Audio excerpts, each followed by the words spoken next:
For anybody who listened to our podcast conversation, during that conversation or prior to that conversation, I had an opportunity to go into Infinite Catalog with Hunter kind of walking me through it and seeing everything. The visual side is so important. And so if you listen to the podcast, you missed out on getting to see what we were talking about. So that's what we want to do today as quickly and as efficiently as possible. We want to give you like a walkthrough, and I want Hunter to kind of show you what he showed me. And we also want to talk about the spreadsheet component that a lot of people naturally go from originally. Well, I guess we all kind of go from like paper napkins into shoeboxes and then into spreadsheets, but or writing it on your sweaty palms. But we want to go through that process and then look through Infinite Catalog, because the software, and it, as you can see, it's like a browser based. There's nothing too heavy about it. It's really fun. It's really intuitive. And I hope, Hunter, you do a lot of the same examples and a lot of the same that you did for me a couple of days ago, a lot of the same like unique examples where the really super unique situations that you've found labels have presented to you and how you've solved that problem. Okay, over to you. Cool. Yeah. Hi. Hello. Thank you, Scott, for that introduction. I'm Hunter. I'm the co-founder of Infinite Catalog, a software and service company that helps get royalties done on behalf of record labels, publishers, managers, self-release artists, and really anybody who regularly gets paid money that they then need to split up and pay out to their collaborators. Like that's basically what royalty accounting is. And I'm going to turn on my do not disturb. Yeah. There we go. Now we're ready. And yeah, really excited to be doing this with the other record labels community. It's very awesome. I'm super happy that I found you, or we found each other in some way. I think Twitter. But yeah, should I do a little background? Well, the background we kind of went through on the podcast, right? True.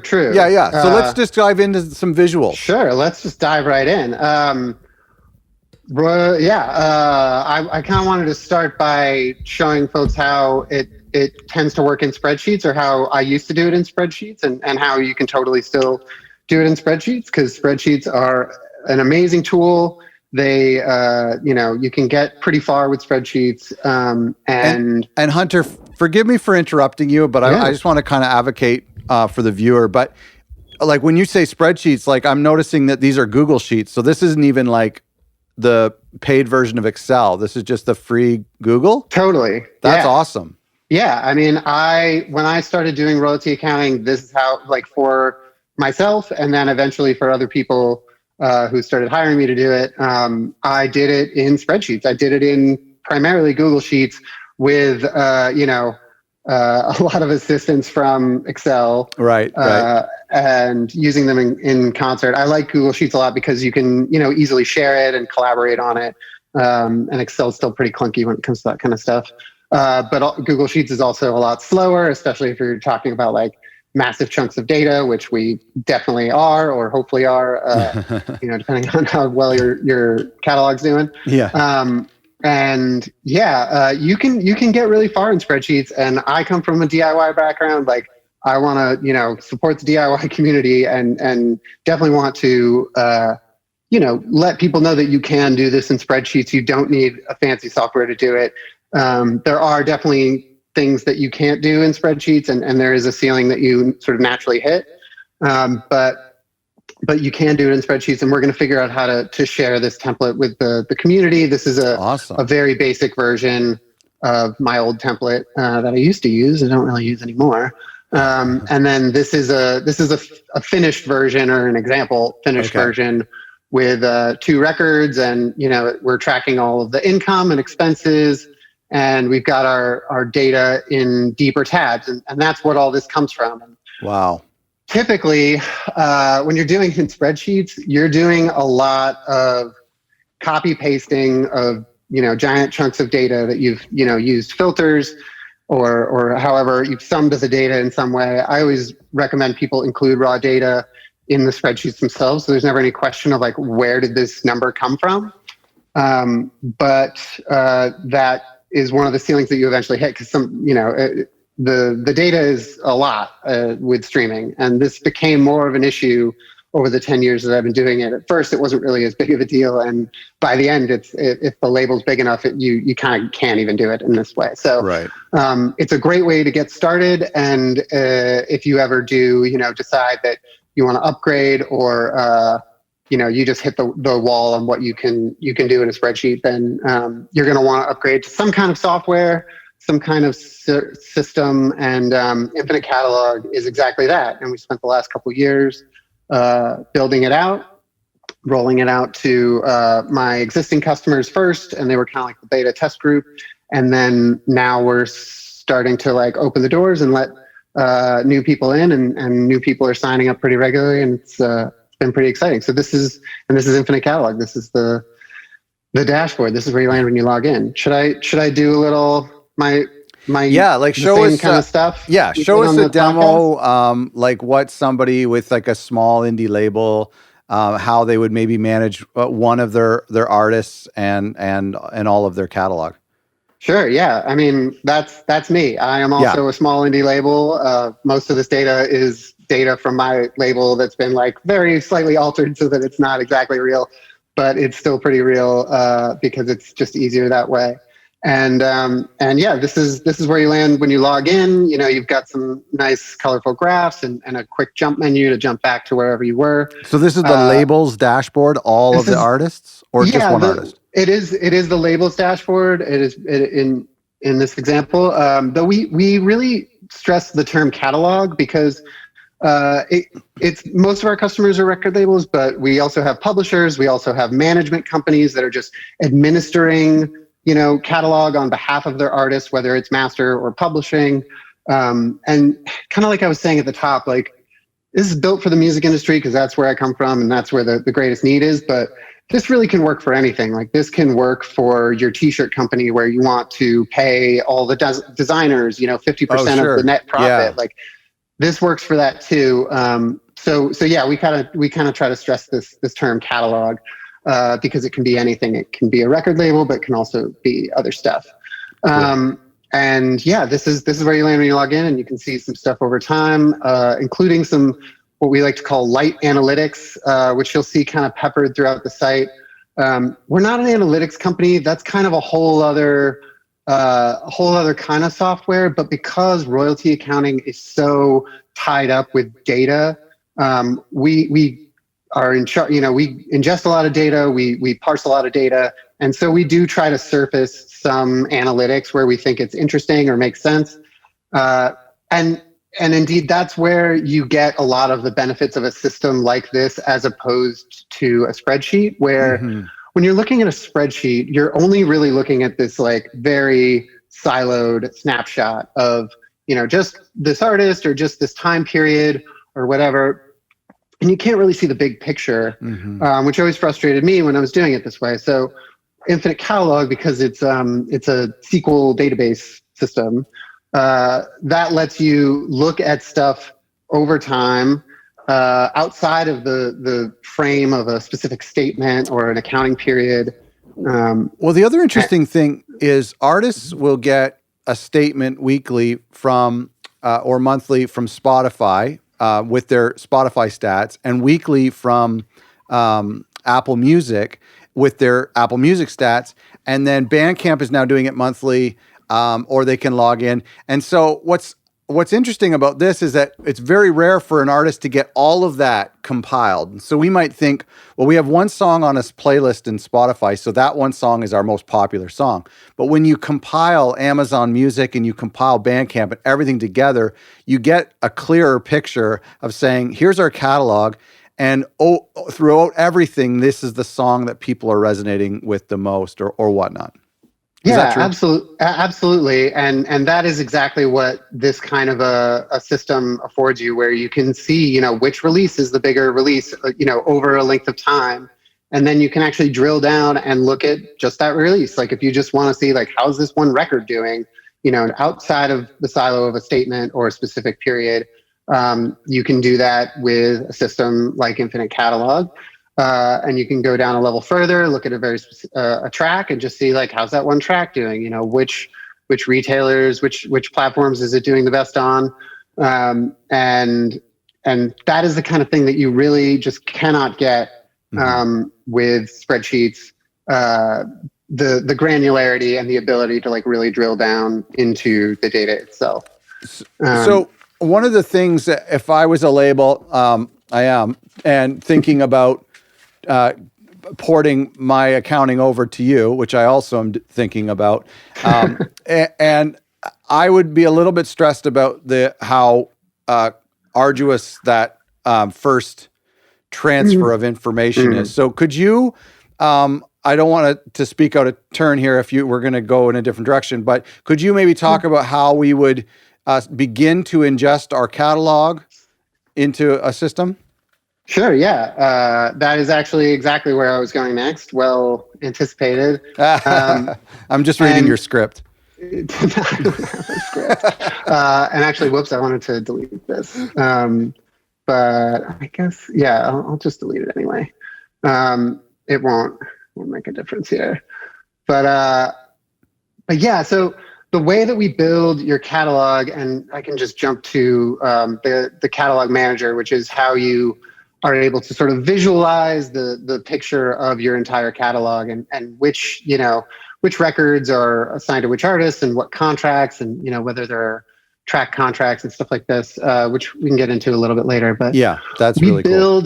We build your data, or I'm sorry, we build your catalog from your royalty data itself, so that when you go to import a file, and I'll go ahead and do that now. This is how data gets into the system by selecting an importer for your specific data type. Like everybody's got more than one data source when you're running a record label. It doesn't matter who you are. Like you've got Bandcamp, you've got TuneCore or something for digital, and then you've got expenses, you've got maybe a Shopify store, or you're like doing some publishing with Songtrust, or you've got Sound Exchange. Everyone's got lots of different kinds of data, and the challenge is really in uniting all of that data. And that's what Infinite Catalog does. You can do that in a spreadsheet, and that's what these deeper tabs are, where this is just like the spreadsheet version of what we're doing in the software, and all of that is being united by this page, and then showing up here. And in Infinite Catalog, you literally just drag, instead of having to copy paste the raw data into, I'm just gonna move my window, into these tabs, and then do that every month or every quarter or every 6 months, however often you do it. In our system, you can just drop in these files as you get to them, and they will automatically flow into the right places based on how you have set up your catalog. You talked about this on the podcast, and if people are watching this on YouTube and haven't heard that podcast, that's definitely a little bit more in depth, just in the history of all of this. But just quickly remind everyone about how when somebody comes to you and says, "Okay, I have data from DistroKid, and I have data from Shopify, and I have data from Etsy, and I have data from Sound Exchange," all these really weird spots. Tell the people what you did in order to ingest that smoothly. Sure. Maybe what we should do, actually, instead of like jumping around my sort of like pre-finished, turkey on the cooking show that you just pull out of the oven and it's all done, which is basically what this is. Okay. Why don't we go completely off script, and I have an idea for how to easily sort of illustrate this. Okay. We're going to create a brand new catalog right here from scratch. Oh, great. And I'll show you exactly how it actually works, which is, you start a catalog, you sign up, 30-day free trial for everybody. Of course, you select your data sources, maybe it's Shopify. If you're me, this is what you got.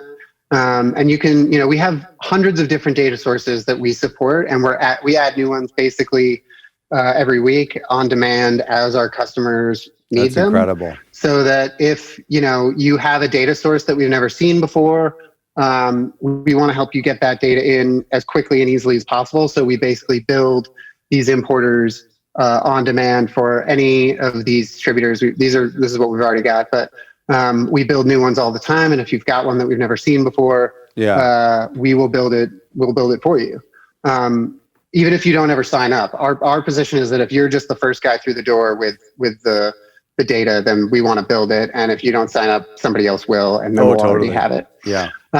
So yeah, as you can see, totally empty catalog here. This isn't some kind of trick. We've never met before. Yeah. Let's import that Bandcamp file for the first time. And we also have these like knowledge base links that link to our growing knowledge base that kind of explains like how to get the data out of wherever it's in and how to get it in, and any sort of details about the data, since they vary wildly on how, well structured and how easy to understand and easy to parse they are, whether you're a person or software. Some of them make it really easy, some of them make it really hard. And cool. So we just drag and dropped a regular old Bandcamp file in this completely empty catalog. And unlike in our already existing one, you can see here that we have a little cleanup to do. And this is how it starts. This is how you build your catalog, and how we build your catalog, or Infinite Catalog helps you build your catalog from your royalty data itself. We very quickly understood that trying to build out catalogs from folks having metadata files, like here's my giant list of all the artists, and here's the giant list of all the releases and all the tracks and all that stuff, like that's great. And we can actually we can do that if you have those. And sometimes that makes it easier if you're like a massive catalog. But for most people, they A, don't have those lists, or B, they're out of date, or C, it doesn't matter because your metadata, like you send it out in the world and it's perfect. And then when it comes back, it's weird, it's different, it's messed up in some way. There's, missing ISRCs or UPCs or whatever. The metadata mess is a huge challenge when it comes to royalty accounting, because you have to figure out like this is the same thing as that, or this is different even though it looks the same. So anyway, what we do in Infinite Catalog is anytime you add in new data, and where's that Bandcamp data? Here it is. Here it's pre-filtered, but I can pop off that filter, and here's the same file that we just imported. Wow. It's all these downloads and tracks and all that stuff, but what we want to do in Infinite Catalog is build your catalog from that data itself. And the way that we do that is we actually match, we check the data itself, the metadata within the data, against Spotify's public API, which anyone can access. And that is where we are pulling down this, the release names and the track names and the album artwork and this ISRC. This top line here, this is what was in the data. There was no ISRC, there was no UPC. Maybe I didn't add that to my Bandcamp, which makes me just like everybody else. Like it's very rare to see perfect metadata, especially in Bandcamp because it's a manual thing. Yeah. But in our system, that doesn't really matter. Like we kind of understand that your metadata is not going to be perfect, and so what we want to do is match it against the best sort of public record that we can. And right now, for us, that's Spotify's public API. So what we're doing here is just telling the system that yes, this item, this very incomplete piece of metadata, this is in fact this release, this track, this ISRC. And when we do that, and we can just select all, because I know that these are all correct. This one we'll talk about in a second. We assign these to the matches. And then if we go to our manager, which was empty a few seconds ago, now we can see that we've got releases and artists and tracks, and we didn't enter in any of this. We didn't blows type my this mind. Stuff in. We didn't have to go find the album artwork. From that raw data is really cool. Yeah, it all just kind of happens. So this is how you get started. And the other thing I really wanted to mention about this is that royalty accounting is really hard. It's really tricky. It's something that takes sort of a lot of time and effort to get good at it. And I don't want to discourage anyone from doing it. Like you can totally figure it out and do it even just in spreadsheets, even without a software program. But we are very cognizant of how difficult it is to like get started and really kind of like get your head around it. So that's why we really like to stress that we're a software and a service company. And so we're usually like on a Zoom call with you on your first day that you're actually like in here getting started. That's great. Yeah. Because, we want it to be easy. We want you to just get set up, and it takes, it does take some work, but we're kind of behind you every step of the way so that, you can feel really confident moving forward. This is people's money. We don't want you to feel weird about it. We want you to feel more confident than you did before about it, not less confident. So that's awesome. We're always sort of at your side.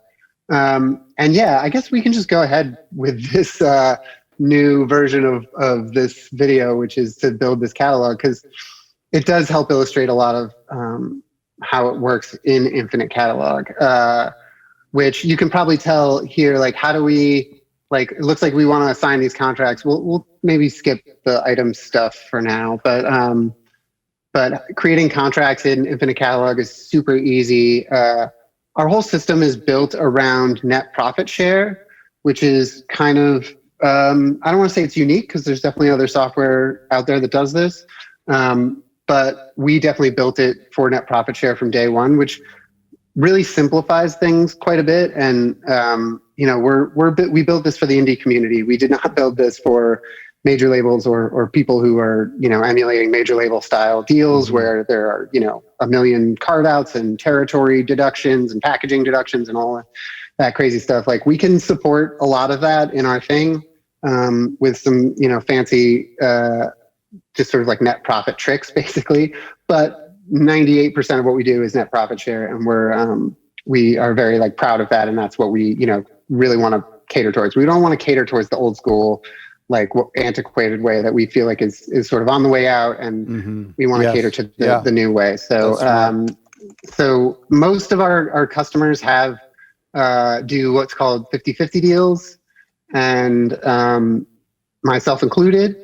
And so setting up a contract is pretty simple. It's just, creating a payee, which is a little bit different from the artist, which is something that our system kind of makes a little more clear. So, and then hitting save, and yeah, now all of the transactions that are associated with this release are being split 50-50 with the artist or the payee. I just wanted to contract. I just wanted to clarify for you to mention at some point that if they wanted to add another payee on one track, they can do that. If they wanted to change the payout or the split on one song or on one format, they can also do that. Is that correct? Yeah, totally. I don't know if I can find it in my very messy. Yeah, cool. Here's the demo catalog. But yeah, if we jump back to our finished turkey here, we can see that in this example, I set it up so that this one track actually has its own special contract, which is for both the main artist and, in this case, a featured artist who, say, gets 5% awesome. Of the track. And this is the kind of thing that in spreadsheet land, it really starts to get very overwhelming and messy. And Infinite Catalog really like takes a lot of that pain away. Yeah.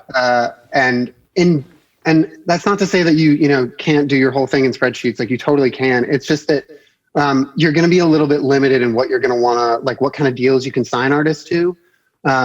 Like you were saying, like different splits for different formats. Yeah. That's something that once we, rolled a lot of our new customers into Infinite Catalog, they kind of realized that, with this system, we can better tailor our deals to the artists that we want to sign. Like, if an artist, has spent a decade building their digital audience and they just need help with the physical pressing, like, maybe we want a piece of that digital to offset our potential losses, but we want to give them 75% and just do 50-50 on the master or on the physical version. And in this system, you can do that in a way where you can just assign contracts to specific versions, even from specific sources. You can see these inherited badges are indicating that it's just using the main contract, as it were. Okay. But you can split up whatever you need to, however you need to, at whatever level you need to. So you can just do a release for 50-50, or you can do a track. And in this case, if you did have, a track level contract, where someone's getting 5%.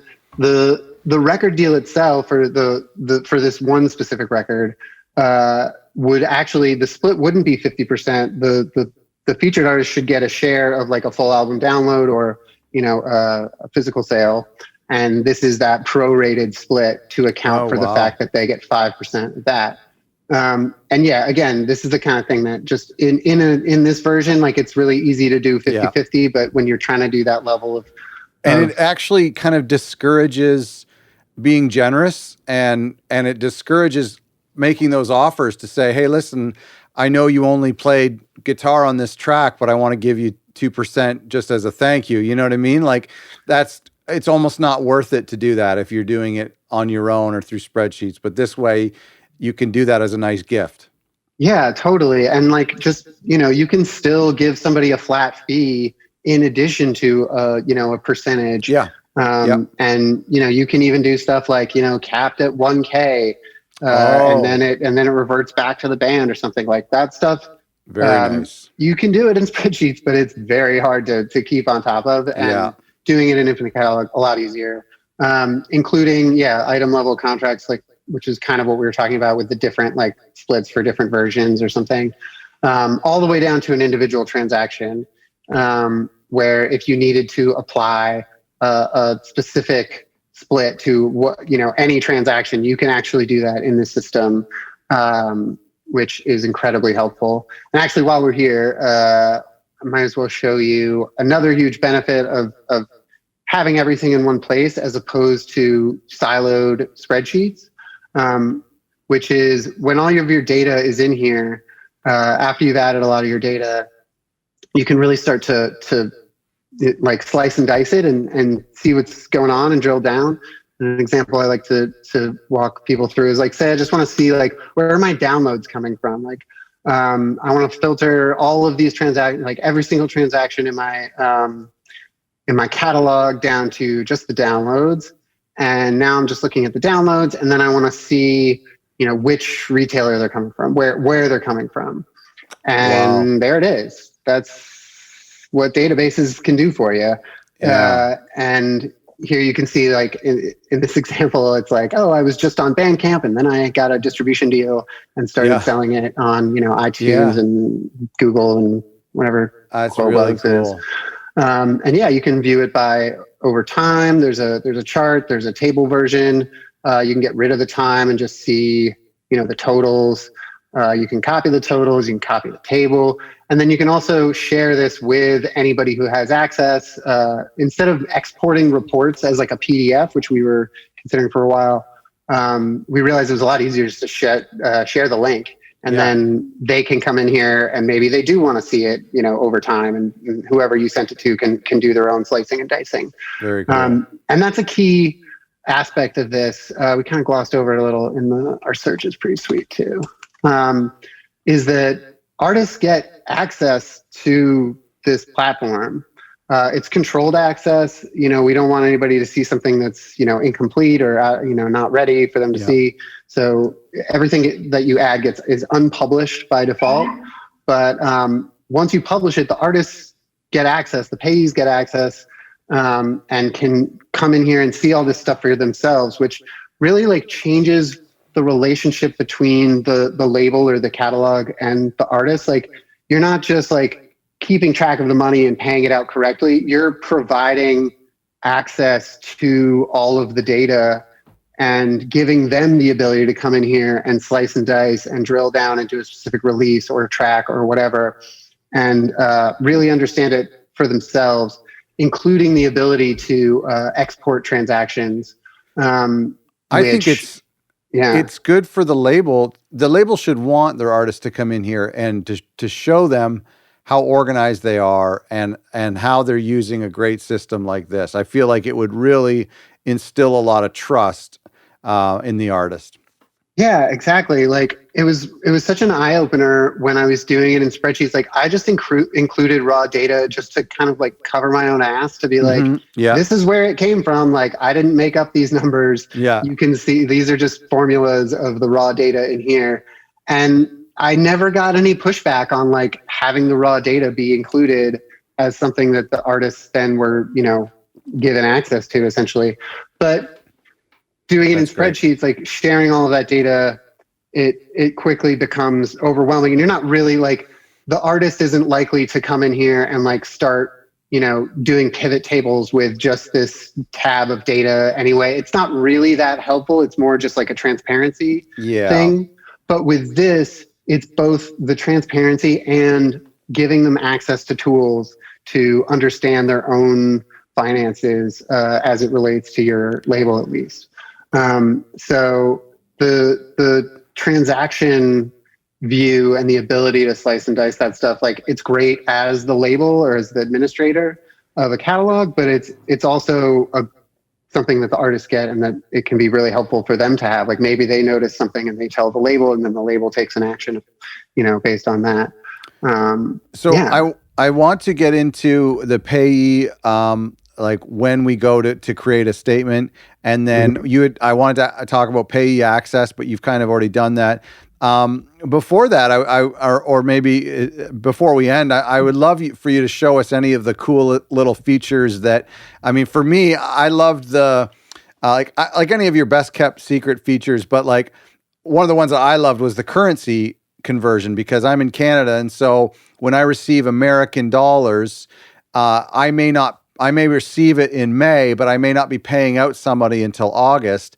And at that point, the US and Canadian dollar has changed. And so I know we have a lot of international sales and a lot of international customers. So I loved that currency adjustment that you guys offer.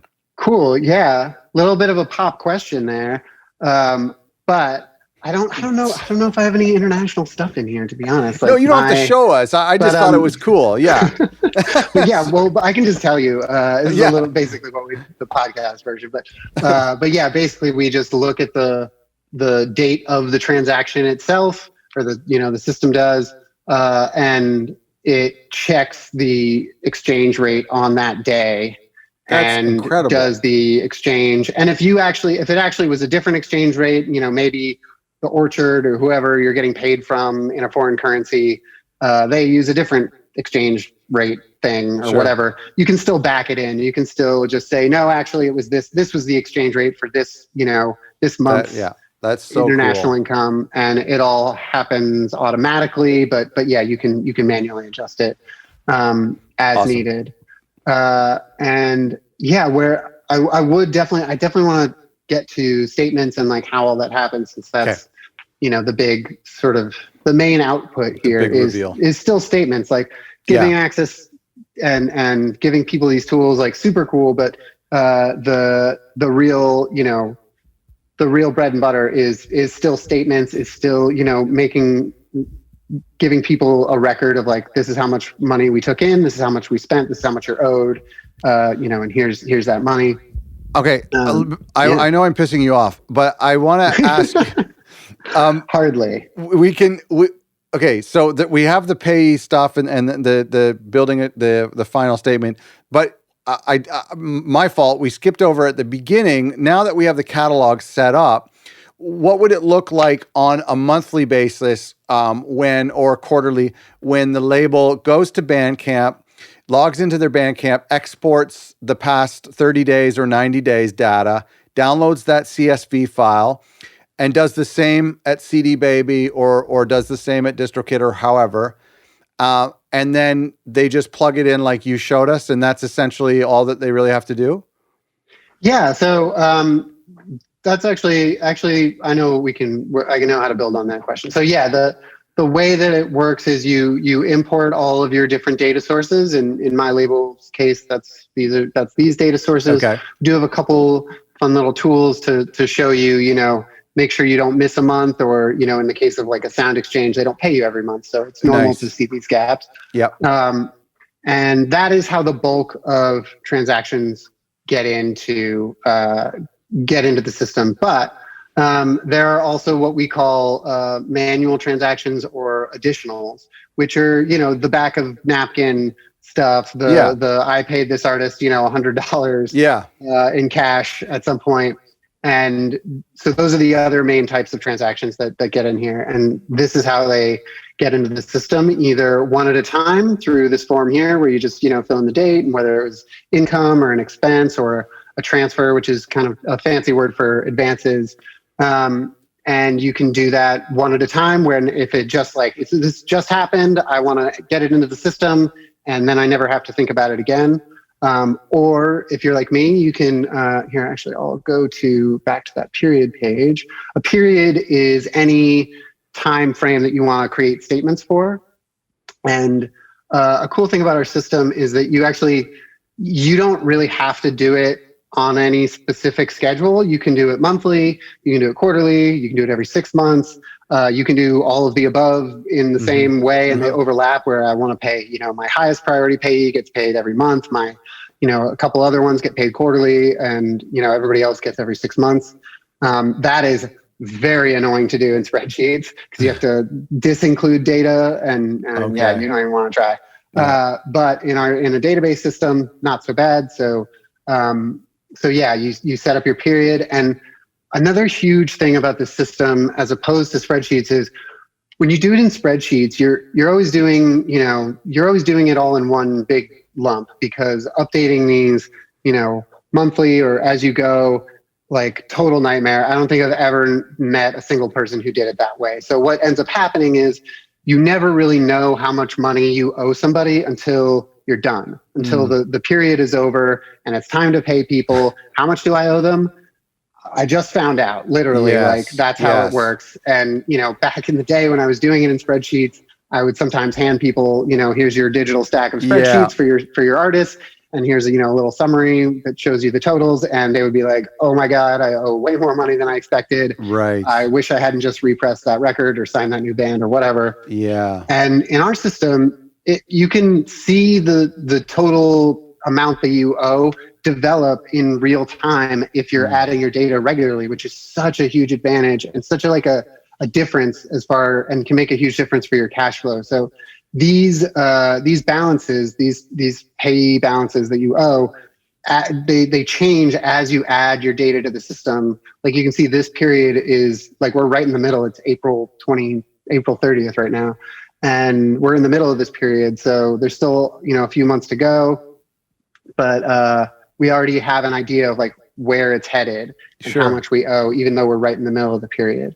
But getting back to my bulk transactions. So if you're like me, instead of adding them one at a time, we also have this, what we call additional transactions because it's in addition to your data source transactions, your TuneCore, your Bandcamp, the stuff that shows up in a spreadsheet already. If you want to add stuff yourself to your own spreadsheet, this is what you want. And here's a pre-filled out example. And you literally just download it as a CSV. And I already did it, so I'm just dropping it in. Would this be something that you would use on tour or out of the office type of thing? Totally. I mean, you could use it to track tour sales. You could use it to track, like, I just sent this artist, 50 copies at, the wholesale rate of $10 each or whatever. Okay. Anything that isn't going to show up in a data file for you is going to want to end up either as a manual, like one at a time transaction, or dropped into the spreadsheet and then added in at the end of the period when you're done. And here is that import that same spreadsheet. Here are those same 3 transactions, and you can see here that because even in this preset demo catalog, we still need to do a little cleanup because we haven't imported any manual transactions, and I haven't really taught the system yet that these are indeed the right things, but of course they are. So it's as easy as that. And now those transactions are correctly being applied in the period, and we should see this balance change as a result. And that's why it's taking a second. And indeed, that number just went down because it's a couple expenses and a transfer, a $5,000 advance or something. That's great. That's so cool. That's how you keep track of your manual transactions. That's how you get them into the system. And again, our friend, the notes that I've kind of alluded to, but you can add throughout the site to like link out to stuff or or give an artist a heads up about something. This is an admin level note, but you can make them visible for payees as well. And yeah, from here, let's jump to the sort of the main event. Yeah. Which is the statement, or in our case, the summary. So we call these summaries because they are live. The summary is always the live version of whatever you're looking at. It is always up to date as of the end of this, the period, including everything before the period, where if you change something from, June 30th, 2010, that has to do with one of these balances, the previous balance will change. That's cool. And everything will adjust automatically. So that's cool. You never have to be worried about like looking at the old data or wrong data. But of course, you also want a record. If you ever are going to pay somebody out, you definitely want a record of that payout that never changes. Right. Very often stuff changes retroactively in royalty accounting. You forgot an expense. Oh, sure. Yeah. A sync came in super late or something. So it can change pretty frequently. So that's what the statement is for. And the statement is also what publishes the transactions and indicates that they're ready to be viewed by the payee. So that's basically the last thing that happens when you're done. You've added all your data, you've cleaned everything up, you've looked over this and everything looks correct, and you're ready to generate the statement, notify the payee if they have already set up an account. And inviting payees is super easy in our system. You just manage users, invite a new user, add their email and select the payee and click invite. They'll get hey, you've been invited to join. That's awesome. Yeah. On Infinite Catalog. And yeah, when you generate a statement, you check this box. They will get an email that says, hey, you have a new statement, check it out. And that statement will never change. And that means you can pay them out and they will always have a record of this payout. So if things change after the fact, you'll never wonder, why did I pay them that number when it says something different now? So that lets you always have the up-to-date view, but also always have a record for when you need it. And another really key thing that I would love to call your attention and the attention of anybody who's still watching this to is the fact that this statement or summary, and actually I should just generate a statement because I want to show you that it looks exactly the same. It doesn't look any different. The only difference is it never changes and you can download it as an Excel file if you wanted to. But the really interesting thing about this to me is that we're tracking multiple ledgers within the same statement. And what that means is, like I was saying earlier, this isn't just built for record labels and it's not just built for master side income. We don't really care what kind of income it is. It doesn't really matter. That's for you to determine via your contracts and your ledgers yourself. And what this does is it lets us track individual ledger balances in the same statement such that they get to recoup on their own. So if the 2-record deal is in the red, the management stuff where, maybe we're taking in money, but we're only keeping 15%, we're paying out 85%. That stuff shouldn't be crossed with the record deal. We want to keep that separate. So this lets you do that in the same statement. And that is such a huge difference.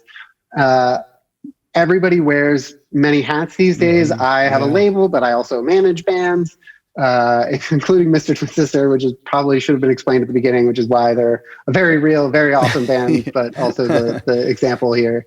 We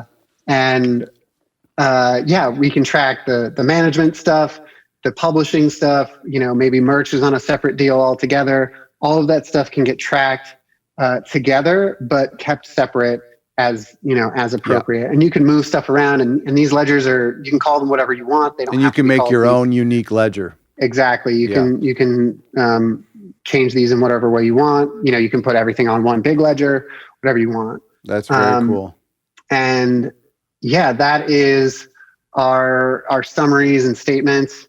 Let's see if our statement is here. Yeah, there's a statement, and you can see here it's the same. It just, you can download it, and this will never change no matter what we do.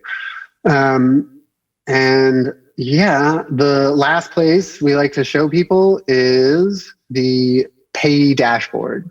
Mm. And this is where payees land when they log in. So at the very beginning, we showed where you, the catalog admin, land when you log in. Yeah. This is where the payee lands when they log in. And you can see here we have this toggle that toggles between showing published transactions only, aka what the artist has access to, what's been published for them to see, versus showing all transactions, maybe stuff that's been entered but you're not ready to share with them. I'm pretty sure because I just generated that statement and published all those transactions, this is going to be exactly the same, which is a little bit of a, yeah. But that's the system working. Yeah. So that's okay. But yeah, point is, artists get access, payees get access. You can add, 15 different people. If there's 15 band members in Twin Sister, which thank God there aren't, they can all get access to the same thing. Or you can split them up into, instead of paying the band 50%, if you know that it's, a duo and you want to help them solve their problems, you want to add even more value to your relationship with that artist, you can pay, one person 25% and the other person 25%, and they can have their own individual payee accounts in here. So you can do that however you want to do it. You can do it differently for different artists.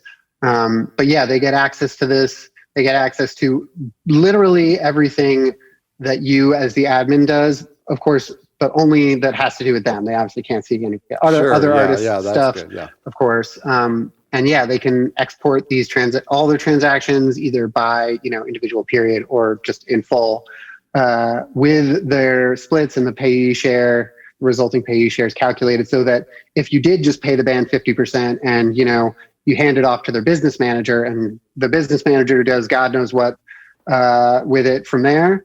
A funny thing that's happened with our software is that business managers really love it, which we were not expecting.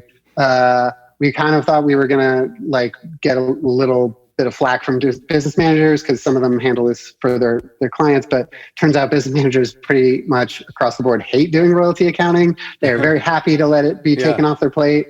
And furthermore, when you give them access to transactions and not just like a PDF, it's a lot easier for them to do their jobs, and they can, break up the money from that point in whatever way they need to. Yeah.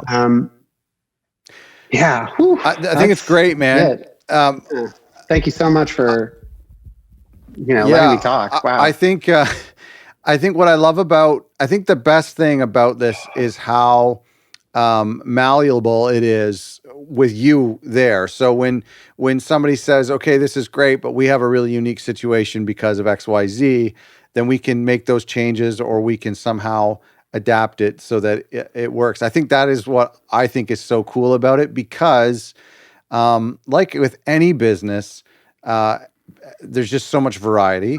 And, but especially in indie music, we all have like really, really unique situations. So I think this is awesome.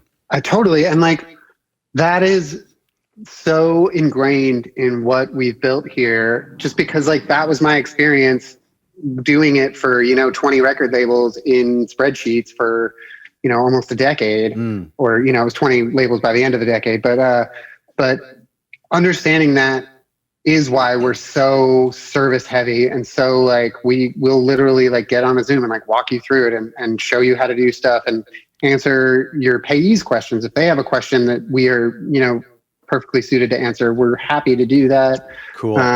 Which really takes a lot of the pressure off you as the catalog owner or administrator from, just doing it by yourself, doing it in the dark, not really having somebody that you can, double check it with. With our if you sign up for our thing, you get access to all these tools, but you also get a team behind you for, a second set of eyes, a third set of eyes. If you're I really think something's wrong here, help me dig into it. We'll get in there with you. It's a real full service operation. So not only is that good customer service, but it actually helps you build a better product. Oh my God. So much. It's so much different than trying to build a product in the dark for what we think the customer will want or what we think they need. I mean, this is built on 10 years of experience. Mm-hmm. And there's no guessing here. Like we like I know exactly what it takes to do this job. Yeah. And I know exactly how customers need it to work for them. And it's always improving and changing, which is such a fun thing about it. Like we make, we update all the time and push new changes, and our development team is just amazing what they do. So we're really proud of this, and we're really excited to help more independent labels, put out more records, sign more bands, and not have the royalty accounting be something that's holding them back or weighing on them or, keeping them up at night. Like it really shouldn't be. There is help out there, whether it's us or somebody else. And we definitely encourage everyone to not let this be something hold them back. Like it's hard enough at being an indie label. And we're psyched, and I'm so grateful to gotten the chance to share it with everyone. So thank you, Scott. I really appreciate it. Yeah. Well, thanks for doing this. I'm excited. And we'll let everybody know how they can get in here and set something up with you.